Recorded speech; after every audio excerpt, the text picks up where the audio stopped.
Of the nearly 3,000 complaints that were filed by the public at the Independent Policing Oversight Authority last year, most of them were from Kenyans who were appalled at the police inaction after crimes had been reported to them. From January to June, there were 359 complaints of police inaction. From July to December, there were 337 complaints. During the same period, there had been 70 complaints of police shootings and 35 complaints of deaths. These statistics perhaps explain the high number of unresolved murder cases in the country, perpetrated by both criminals and some allegedly by the police. The death of IEBC ICT manager Chris Msando raised a huge outcry from Kenyans, from politicians to his colleagues and the civil society. We are working with the police and the family to ensure that the killers of Chris Msando must be brought to book. Who killed this man? Who tortured this man? Why? But after the initial outcry, all is quiet. Marian Ngumbu, whose body had allegedly been found together with that of Msando, was buried Friday.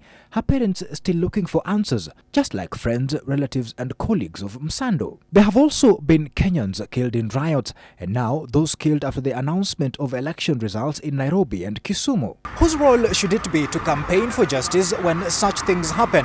Who should Kenyans look up to speak for them? When lawyer Willie Kimani was found murdered in June last year, the Law Society of Kenya and several human rights organizations held protests and campaigns all across the country, and within no time, the alleged murderers had been arrested. Not all Kenyans, however, belong to professional bodies that can come to their aid when they encounter such atrocities. What then of the media?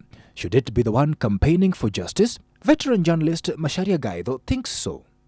I think as media, our job really is to tell the truth and to dig out any information that may be hidden. It is not our job to play politics. It is not our job to sanitize the news.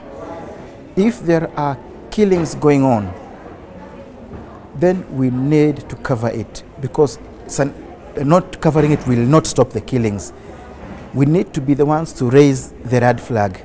But the media also has been accused of abandoning such cases after a while and moving on to more newsworthy and hot stories of the day, rather than reporting on cases which are already in the public domain.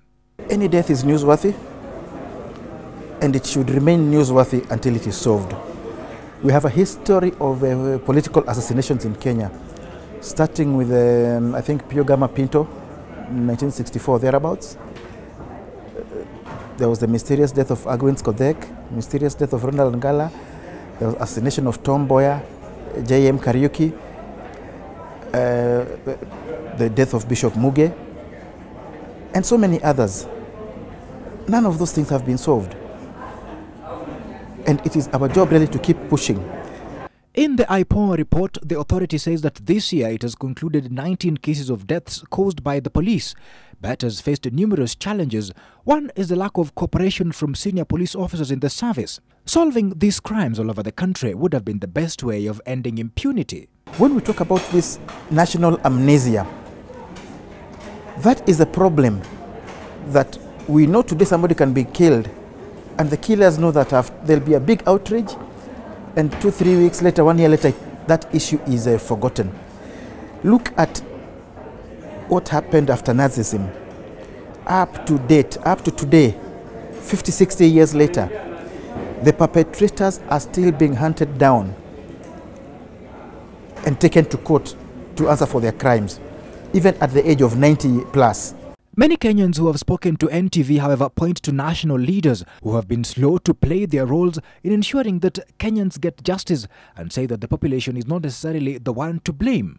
Kwa wananchi, wao wanajali, but hakuna Kenya wanaweza fanya. The constitution ndio inafaa itutetee sisi, lakini upande wa government wamelegea sana upande wa hiyo constitution reinforcement. Wameachilia constitution, imekuwa ni kana kwamba ni ya matajiri. Katika serikali kuna hiyo Kiraiko Tobiko ambayo anafaa yeye kama analipwa na ushuru wa wananchi na aliwekwa kwa hiyo ofisi atumikia wananchi. And it is not just in breeding impunity. The rising number of unresolved cases also leave those affected without closure. Andrew Ochieng, NTV.